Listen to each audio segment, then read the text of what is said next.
Apakah benar Bapak Ridwan Kamil di Pilgub Jabar 2029 nanti, menurut kabar yang saya telah banyak lihat di sosial media, itu akan melawan Kang Deddy Mulyadi? Melawan dalam tanda kutip ya, maksudnya ingin maju kembali sebagai calon gubernur di Jawa Barat. Karena kan memang sebelumnya ada begitu ya, kata-kata ataupun quotes, entah ini langsung datang dari Bapak Ridwan Kamil atau ulah oknum yang ingin membentur-benturkan saja. Jawa Barat terlalu cantik untuk ditinggalkan, kan itu. Nah, rupa-rupanya hal ini menuai banyak komentar juga dari netizen, teman-teman. Yang mana dalam hal ini akan saya tampilkan lah ya beberapa cuplikan video yang membahas hal tersebut.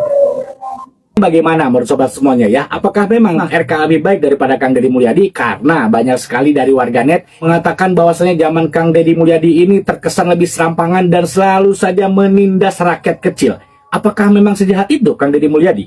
Untuk informasi selengkapnya, mari kita simak sama-sama videonya. Politik itu adalah cara kita mengatur hidup kita. Kamu mau diatur orang yang benar hidup kamu, ya pilihlah pemimpin politik yang benar. Atau kamu cuek, nggak suka nyoblos atau golput gitu kan, ya bisa saja. Tapi jangan nyesel kalau nanti 5 tahun orang ngatur hidup kamu dengan cara yang keliru. Tidak menghormati perempuan dalam kebijakannya, tidak menghormati gender, tidak peduli ekonomi perubahan. Gitu. Makanya semua orang harus peduli politik. Karena politik itu tadi mengatur hidup kita. Inilah dua pemimpin hebat di Jawa Barat. Pilkada Jawa Barat 2029 bisa jadi salah satu pertarungan paling menarik. Bayangkan jika Ridwan Kamil kembali maju, mencalonkan diri sebagai gubernur Jawa Barat, dan harus berhadapan langsung dengan Deddy Mulyadi. Dua tokoh besar dengan basis pendukung yang sama-sama kuat. Yang satu dikenal dengan berbagai terobosan pembangunan modern. Yang satu lagi terkenal sangat dekat dengan budaya dan dicintai masyarakat. Kalau benar keduanya maju di Pilkada Jabar 2029 nanti, menurut kalian siapa yang bakal menang? RK atau KDM? Teruntuk Kang Deddy Mulyadi, stop bohongi rakyat. Hei, Anda bukan Bandung Bondowoso yang bisa membangun 1000 candi dalam satu malam. Mau Anda bersekutu dengan jin atau menikah dengan Nyi Roro Kidul, nggak akan mampu. Lagi pula, duitnya dari mana? Kalau satu sekolah butuh 10 miliar, artinya 50 sekolah butuh 5T. Dari mana duitnya Anda? 50 sekolah untuk pembangunan selama 5 tahun. Ya masih penting RK. Selama menjabat 2020 sampai 2025 sudah terbangun 30 sekolah, sebagaimana data yang Anda sampaikan. Itu pun masih dikorting COVID 2 tahun. Dan 30 sekolah yang dibangun oleh RK, itu barangnya sudah ada. Sedangkan 50 sekolah yang Anda janjikan, itu masih omon-omon. Jadi stop kibuli rakyat. Menghayal boleh, tapi jangan ketinggian. Rakyat butuh bukti, bukan omon-omon. Ternyata guys, zaman RK itu lebih baik daripada zaman KDM atau Bapak Aing atau Haji Udin. Katanya sih begitu. Yang pertama, di zaman RK tidak menutup tambang ilegal. Yang kedua, tidak menertibkan bangunan-bangunan liar. Yang ketiga, tidak menertibkan PKL. Nah, di zaman Haji Udin yang uniknya, tambang ilegal ditutup. Itu yang pertama. Yang kedua, bangunan-bangunan liarnya ditertibkan. Dan yang terakhir, yang ketiga, PKL-nya juga ditata dengan rapih, ditertibkan. Nah, kalau saya pribadi, saya lebih suka secara kepemimpinan kepada Haji Udin atau Bapak Aing. Kalau lu pengen tahu betapa kerasnya politik di Indonesia, ingat satu nama, Ridwan Kamil. Dia dulu adalah simbol harapan, pemimpin muda, cerdas, kreatif, romantis, dekat dengan rakyat, dan terlihat berbeda dari politik pada umumnya. Dari arsitek jadi wali kota Bandung, naik jadi gubernur Jawa Barat, sepak terjangnya disukai publik, ia seperti bukti bahwa politik masih punya cahaya. Setelah itu, isu datang, dugaan perselingkuhan viral di media sosial, kabar hukum, penggeledahan KPK, spekulasi korupsi beredar cepat, padahal belum ada bukti nyata, timeline-nya jadi berubah, yang dulu memuji, sekarang ikut menghujat, yang dulu sosok harapan, sekarang hancur lebur rata dengan tanah. Beginilah politik bekerja. Bukan hanya tentang benar atau salah, tapi siapa yang lebih cepat mempengaruhi persepsi. Di era sekarang, yang dipercaya adalah isu bukan fakta yang terjadi. Satu isu bisa meruntuhkan reputasi yang sudah dibangun bertahun-tahun. Ridwan Kamil gubernur Jawa Barat pernah ngambil uang rakyat. Apa tuh ngambil? APBD 1 triliun diambil hanya untuk bangun masjid mewah. Karena masjid Al-Jabar. Saya tanya Pak, duit rakyat 1 triliun dipakai nyian masjid. Apa masjid Al-Jabar rame ku budak ora salat tobat henteu? Apa isuk rame kudu salat duha tidak? Apa malam penuh dengan yang tahajud enggak? Apa Al-Jabar sekarang penuh dengan orang yang baca Quran, itikaf, wiridan? Henteu, dipakai selfie ke orang wagir serut. Iya. Faktanya memang begitu. Mau si aing oge. Datang ke Masjid Al-Jabar, lain sholat Pak Lurah. Kikieu wah. Iya.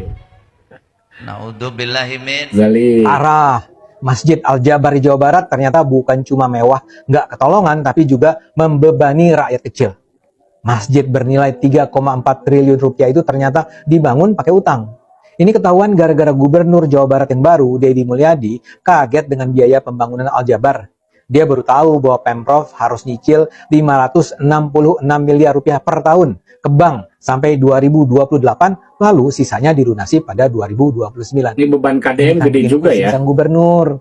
Uang 3,4 triliun itu diambil dari Program Pemulihan Ekonomi Nasional atau PEN.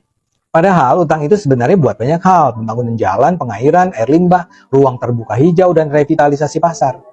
Dan sekarang, utang itu jadi beban kepemimpinan Gubernur Deddy Mulyadi.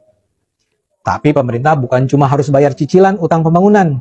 Selain itu ada pula biaya pemeliharaan masjid yang mencapai 42 miliar rupiah per tahun. Jadi total, pemerintah Jawa Barat harus mengucurkan dana lebih dari 600 miliar rupiah per tahun hanya buat nutup kewajiban ini. Pembangunan Masjid Al-Jabar itu sih sudah sejak lama dipersoalkan. Dana proyek ini sebagian besar diambil dari APBD Jabar, totalnya 1 triliun rupiah. Wajar kalau banyak yang mempertanyakan prioritas anggaran. Pengamat kebijakan publik Trubus Rahadiansyah bilang, APBD harusnya lebih fokus ke infrastruktur. Jalan dan transportasi publik lebih krusial ketimbang membangun masjid megah. Apalagi di Jabar kan sudah banyak masjid besar lainnya. Menurutnya yang ideal tempat ibadah itu dibangun pakai dana umat, sedangkan kas daerah hanya menjadi stimulus saja. Parahnya nggak cuma soal prioritas anggaran, proyek ini juga mulai dicurigai ada indikasi korupsi. Forum Indonesia untuk Transparansi Anggaran Fitra Jabar menyoroti dugaan korupsi dengan potensi kelebihan bayar ratusan juta rupiah. Beyond Anti-Corruption, BAC juga menemukan indikasi praktek KKN dalam proyek ini, terutama dalam belanja lahan yang hampir mencapai 450 miliar rupiah dan konstruksi yang diduga lebih dari 1,2 triliun rupiah. Bahkan ada dugaan markup dalam pembebasan lahan. Laporan BPK 2021 menyebut Pemprov Jabar sudah bayar 23 miliar rupiah untuk 8.000 meter persegi tanah yang ternyata belum bersertifikat. Ini membuka kemungkinan penggelembungan harga atau maladministrasi. Ini semakin menambah kontroversi Al-Jabar. Ridwan Kamil sempat membela proyek ini dan bilang bahwa penggunaan APBD buat rumah ibadah boleh, asal disetujui eksekutif dan legislatif. Dia mengambil contoh dari pembangunan Masjid Istiqlal yang dulu juga dibiayai APBN mencapai 7 miliar rupiah. Ridwan tampaknya terlalu menggampangkan masalah. Kalau masih 7 miliar sih barangkali orang masih bisa menerima. Tapi kalau kita bicara uang triliun rupiah yang harus dibayar dengan utang yang akan ditutup dengan dana program pemulihan ekonomi nasional, ini tentu kelewatan. Sekarang ini tidak ada pilihan bagi Deddy Mulyadi.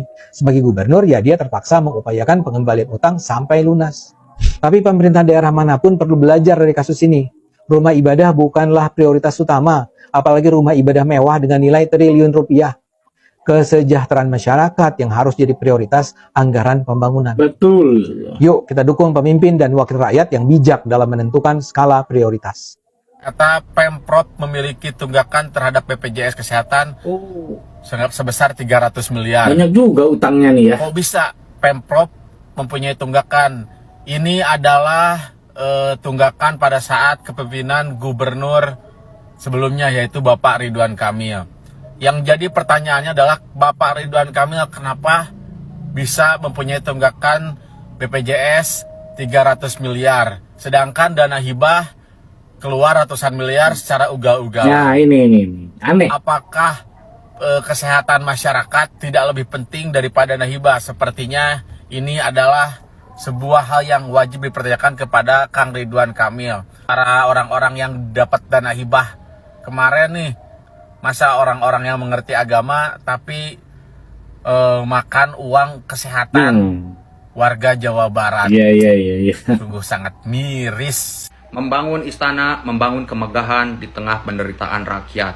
Di saat Kertajati megah, tapi megahnya seperti kuburan, megahnya seperti prasasti, sepi ditinggalkan. Membangun masjid megah, yang di dalamnya banyak pungli-pungli preman, pada malakin, parkir, malakin segala macamnya. Dibangun di atas utang, demi terlihat bergengsi, demi menunjukkan aing arsitektur alus, aing boga di Jawa Barat peninggalan aing. Tapi ngabiayaan anu gering ngabiayan anu panyakitan kudu nganjuk oge 300 miliar. Ih aing teu kabayang eta siksana. Nah atuh KPK geura usut eta teh karunya Kang Dedi. Siga bukan pamarenhan anu kapungkur. Ieu kanu pendukung RK. Saya mah teu niat ngagogoreng, tapi da emang faktana siga kitu. No, faktanya seperti itu. Penghargaan anu manehna agul-agulkeun. Naon mangpaatna ayeuna? Geningan masyarakat barudakna tawaran wae. Gening pendidikan masyarakat eta ngan nepi ka SMP. Cik geura berkaca ieu mah. Kang Emil itu cuman jago bikin bangunan, tapi manfaatnya kurang menurut saya mah. Kang Emil urusan arsitektur, bikin kota yang cantik, bolehlah dia menang di situ. Tapi urusan birokrasi, urusan SDM, urusan mengelola masyarakat, aduh kurang banget, minus malahan.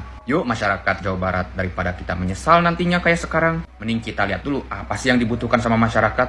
Emang sekarang masyarakat butuhnya taman, emang masyarakat butuhnya pasar modern yang gak semua orang mau jualan di situ. Apakah masyarakat butuh rumah ibadah yang megah? Enggak, masyarakat Jawa Barat itu sekarang urgensinya adalah sumber daya manusia. Ridwan Kamil bakal mencalonkan kembali sebagai Gubernur Jawa Barat 2029.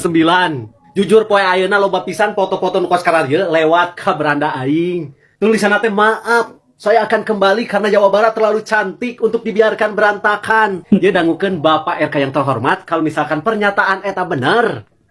Salah satu yang membuat Jawa Barat berantakan itu kan Bapak, habis masa jabatan Bapak, yang Bapak meninggalkan hutang Masjid Al-Jabar 1 triliun, hutang BPJS, dana hibah jor-joran, ada dugaan korupsi dana iklan, dan ninggalkan toren. Astagfirullah, keceplosan eta mah. Jadi yang sebenarnya membuat berantakan itu, terus ada pernyataan ya Jabar terlalu cantik. Kirain yang cantik itu Aura Kasih. Keceplosan deui. Wah, ini loba keceplosan aing. Saya sebenarnya tidak mempermasalahkan ya RK mau nyalon lagi atau tidak gitu. Eta mah hak RK, hak Ridwan Kamil. Kalau misalkan ada yang milih. Tapi eta pernyataan Jabar terlalu cantik, sayang untuk dibiarkan berantakan. Aduh, eta yang mudah-mudahan eta teh nya lain pernyataan RK. Dame sampai ngecek loh browsing di berbagai media online. Katanya Ridwan Kamil tidak pernah berstatement seperti itu. Cik atuh ieu mah buat oknum yang tidak bertanggung jawab. Pendukung RK niat banget gitu nyieun gambar eta dikasih tulisan seolah-olah Ridwan Kamil berstatement seperti itu. Tujuanna naon? Ari eta teh pendukung RK apa haters RK? ya pasti pendukungnya itu. Pak UU ya nya, Pak UU.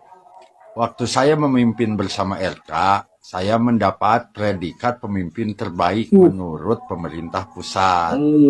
Nah sekarang jangan karena ego pemimpin baru semuanya jadi salah apa yang saya lakukan.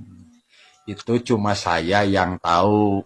Cek UU ya. Nyalahin KDM malah ya. Tapi nu jadi pertanyaan, nah nu terbaik cek pusat 50 miliar dana hibah ayah khusus yang Yayasan Pesantren Pak UU. Tak terbaik senang cek pusat. Pesantrennya sendiri ya itu dana hibah 50 miliar. 100 miliar teh dibayar. Eta terbaik merenya. Terus di Masjid Al-Jabar nganyuk. Terbaik merenya cek pusat mah. Terus aya deh kasus Bang Jabarnya RK. Tong disebutkan kasus si Montok nama. Nah anu terbaik teh itu jadi tanya-tanya atau yang kia lamun ayeuna kabuka nya Pak sanes ku sabab egona KDM. Tapi ya geus waktuna kabuka we atuh da sabuni-bunina ge belum tarasi anger ngahiek nama bakal kaambeul. Ulah ngalepatkeun pemimpin nu enggal disebut ego sanes eta mah kabuka mah geus waktuna we meureun jalan Allah kudu kabaruka Pak. Udah saatnya terbongkar semuanya. Itulah tadi teman-teman beberapa cuplikan video yang bisa teman-teman simak dan juga saksikan yang bahas tentang Bapak Ridwan Kamil dan Kang Deddy Mulyadi. Bagaimana pengaruh dan elektabilitasnya di Jawa Barat. Ya, saya membuat konten ini bukan untuk menyudutkan pihak manapun, bukan untuk mendukung pihak manapun, tetapi ya kita sama-sama lihat faktanya sajalah. Ya, pada saat era kepemimpinan Bapak Ridwan Kamil dan juga pada saat era kepemimpinan Kang Deddy Mulyadi. Oke, mungkin cukup sekian informasi ataupun berita yang dapat saya sajikan di konten ini, di channel ini. Jangan kemana-mana, jangan lupa tekan tombol subscribe yang belum subscribe, tombol like, komen, dan juga share teman-teman. Terima kasih.